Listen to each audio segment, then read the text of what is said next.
Olá, meus queridos, tudo bem? Tudo na paz? Graças a Deus. Estamos mais uma oportunidade para trazermos mais um vídeo aqui. Graças a Deus. Meus queridos, eu agradeço a todos os irmãos, os inscritos no nosso canal, porque graças a Deus, pelos últimos dias, tem, graças a Deus, dado bastante visualização. Eu falo 100, 115, bastante visualização, porque para mim isso é muito importante, meus queridos. Isso é muito importante. Para mim, quando começa 30, 50, 60, 80, 90, 100 visualizações, isso para mim é muito importante. Porque como ainda tem um canal pequeno, né? Agora chegou a 542. No momento que eu estou gravando esse vídeo, 542 inscritos. Para mim, isso é bastante significativo. É por isso que eu agradeço, meus queridos, e de coração. E isso, vocês estão me arremetendo a ter mais responsabilidade com vocês, com a palavra de Deus, do Criador, não é? Por quê? Porque isto prova que eu tenho feito a coisa certa. Eu não quero de jeito nenhum aqui falar palavrão, eu não posso aqui ficar falando mal de A ou de B. Não, nós estamos aqui para trazer as revelações da palavra à luz da própria palavra. E hoje, querido, além de te pedir para continuar se inscrevendo no nosso canal, eu quero te pedir também que continue compartilhando as mensagens, os estudos, continue deixando o seu like. Quando você se inscrever, ative o sininho de notificações, porque tem pessoas que têm reclamado, inscritos no canal que têm reclamado que as notificações não têm chegado. Às vezes é preciso você recorrer ao sininho de notificação, tá bom, querido?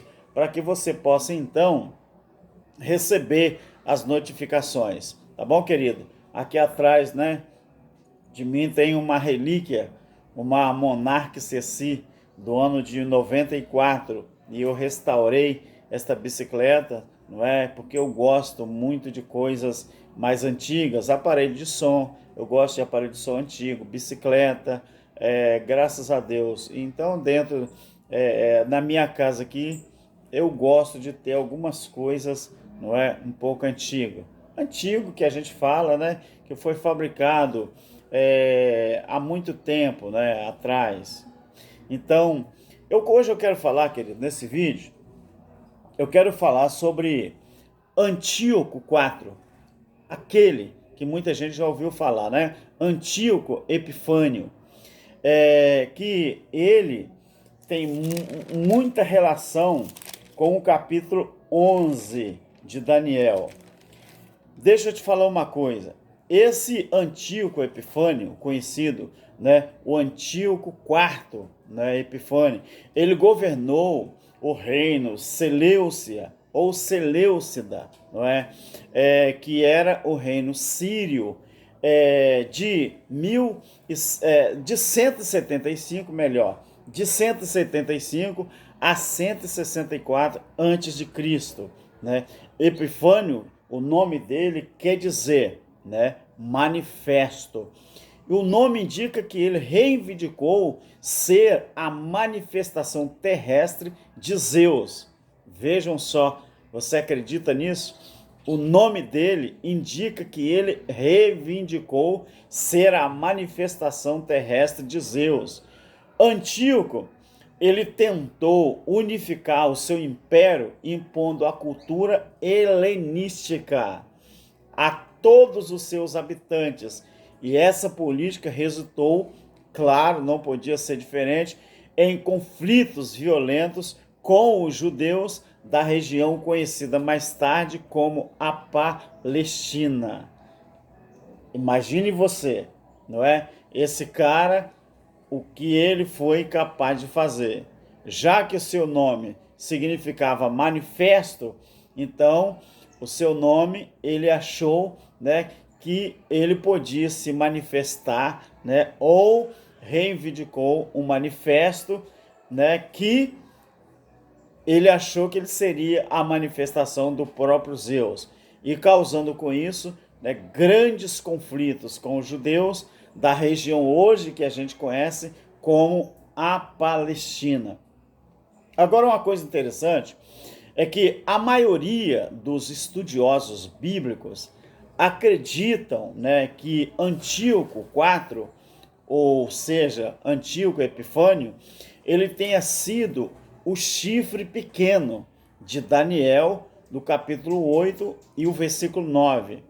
E o ser desprezível, além de muitos estudiosos bíblicos, acreditam que Epifânio IV, ele foi o pequeno chifre de Daniel capítulo 8, versículo 9, e também acredita ser ele o ser desprezível de Daniel 11, 21. Vamos ver o que diz aqui, meus queridos. Daniel 8, 9. Olha Daniel 8, 9, o que diz aqui. De um deles saiu um chifre. Esta aqui, querido, é a visão de um carneiro e de um bode. O versículo 9 fala assim, de Daniel capítulo 8. De um deles saiu um chifre muito pequeno, o qual cresceu muito para o sul, para o oriente e para a terra formosa. Agora preste atenção em Daniel capítulo 11 e o versículo 21. Daniel 11 e 21. Vamos ver o que diz aqui. Fala assim: depois se levantará em seu lugar um homem vil, o qual não tinha dado a dignidade real. Ele virá caladamente e tomará o reino com engano. Então nós observamos aqui que as relações, né, de Epifânio com os judeus são registradas no livro, né, de Macabeus. É um livro que muitos conhecem como... esqueci o verbo, né? Então, em primeiro e segundo Macabeus, né, que era livros, lembrei o verbo, livros apócrifos, é um dos livros apócrifos, e são profeticamente descritos em Daniel capítulo 8, versículo 9, Daniel 12, 23 ao 25, e também Daniel 11 e 21 ao 34. Esse homem, ele foi infame por estabelecer a adoração pagã no templo lá em Jerusalém. Então, por volta de 174 a.C., Jasão, que era líder, né, de uma facção favorável aos gregos no sacerdócio de Jerusalém, ele subornou Antíoco Epifânio para se estabelecer como sumo sacerdote. Imagina você. Então, o que aconteceu?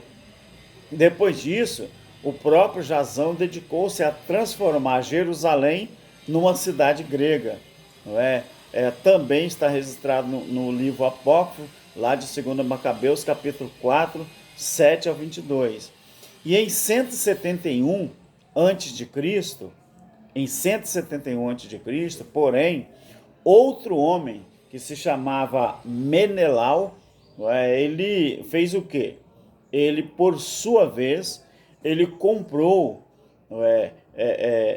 esse homem, ele comprou o sacerdócio de Antíoco, e Jasão, acreditando que Antíoco havia morrido, ele tomou Jerusalém pela força.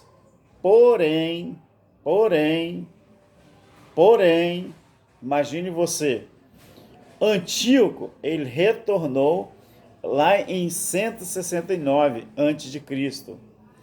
E com isso, o que aconteceu?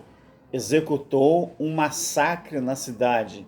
E esse massacre, querido, que ele, executou lá na cidade, lá em Jerusalém, o que aconteceu? Passou então ao Egito, mas foi humilhado pelo enviado romano Popílio, o Popílio Lenarte, conhecido como Popílio Lenarte, e foi forçado a fazer uma retirada, mas muito, muito humilhante, para o norte. Depois disso, esse tirano, que poderia ser chamado assim, esse tirano tentou a todo custo helenizar Jerusalém. Mas, lá em 167 a.C., Antíoco Epifânio, ele enviou os seus cobradores de impostos, né? Ou seu cobrador de impostos, né? Que se chamava Apolônio. Esse Antíoco Epifânio, ele enviou o seu cobrador de impostos, que ele se chamava Apolônio, enviou a Jerusalém, né, com 22 mil homens. Eles atacaram no sábado.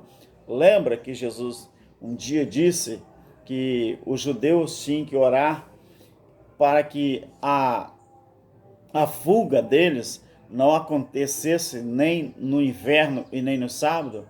Então, eles atacaram no sábado, matando a maioria da população masculina e escravizando as mulheres e as crianças.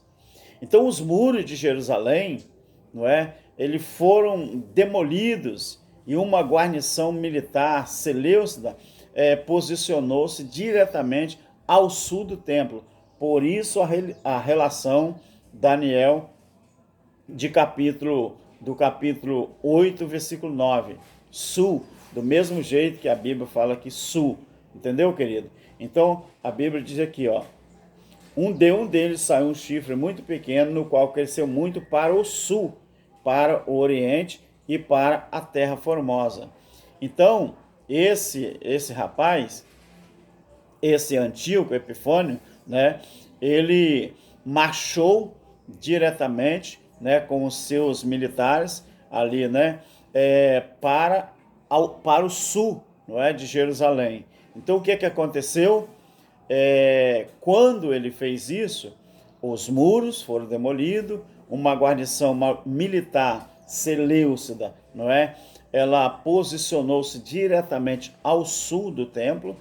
Todos os rituais judaicos foram proibidos, né, nessa época, durante essa marcha militar, foram proibidos, resultando na cessação do sacrifício diário. Lembra que Daniel ele tinha profetizado muito antes disso acontecer, que o sacrifício no templo iria se cessar? Então, aí resultou, depois dessa jornada militar, resultou na cessação do sacrifício diário.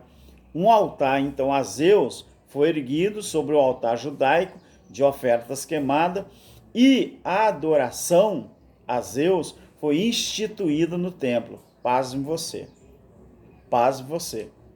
Então, olha só que interessante também. Como isso tudo aconteceu lá? Então, no dia 25 de dezembro de 167, não é? Antes de Cristo, foi sacrificado o que ali? Na época dos sacerdotes, sumos sacerdotes, eram sacrificados, né, cordeiros, cabritos, qualquer outro animal que não fosse um sacrilégio. Mas esse homem, no dia 25 de dezembro de 167 a.C., ele sacrificou um porco no altar de Zeus. Então, por isso que muitos acreditam que o sacrilégio terrível de Daniel 9:27 e também 11:31 e 12:11. Vocês entenderam, querido, que para muitos os estudiosos, não é, bíblicos, acreditam que Antíoco Epifânio IV tenha sido o pequeno chifre. Então esse cara, ele foi capaz de oferecer um porco sacrificado ali no altar, né, de Zeus, e muitos acreditam, muitos estudiosos, que ele seja o sacrilégio terrível de Daniel 9:27. Observe o que diz Daniel 9:27 aqui. Uma coisa interessante. Olha só. Ele confirmará uma aliança com muitos por uma semana, mas na metade da semana fará cessar o sacrifício e a oferta de cereais. E sobre as asas das abominações virá o assolador. O assolador fará o quê? Até a destruição determinada, a qual será derramada sobre o assolador. Então você observa aqui que isso é muito parecido o que aconteceu lá através de Epifânio, é muito relacionado com Daniel, com as profecias de Daniel. Então, enfurecido, quando aconteceu isso aqui, então enfurecidos, os judeus então rebelaram-se contra seus superiores grego e sob a liderança de Judas Macabeu, derrotaram os exércitos de Antíoco Epifânio, né, que ele tinha enviado contra eles. Depois de uma luta de 3 anos, as forças judaicas obtiveram as concessões principais dos gregos. E os macabeus então se tornaram de fato os governantes da Judéia. Notavelmente, querido, eles purificaram o templo e restabeleceram o sacrifício diário, um acontecimento comemorado na festa do Hanukkah, né? O próprio Antíoco, que havia partido para o leste a fim de fazer campanha em Elão. Ele morreu na Pérsia no ano de 164 a.C. Então essa, queridos, é a história de Antíoco Epifânio que eu queria trazer para você. Veja que isso aqui está correlacionado com as profecias de Daniel.